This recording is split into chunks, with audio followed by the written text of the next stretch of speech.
Hey there, thank you for taking the time to watch this video. I want to show you guys exactly how to install these mounts because they're difficult if you don't understand how to do it. So basically, each mount is not a perfect square.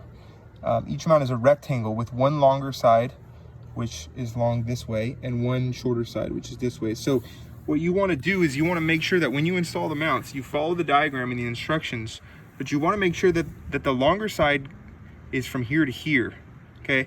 You can see on this incorrect board, these mounts are installed incorrectly, these are installed correctly.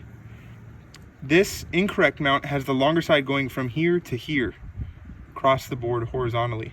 You want to make sure that it's not like this. You want the longer side going from here to here. And this applies for every mount.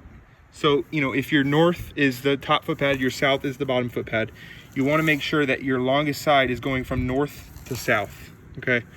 So every mount should be elongated this way, okay? And your shorter side should be this distance, here. Same goes from here to here, okay? Here to there. Now, on this side, this board that's incorrect, okay? You can see how the longer side is this way and not this way. So these are incorrect. If you do that, the fender won't fit properly and it won't function correctly. So please make sure you're paying close attention to the way that these mounts are installed.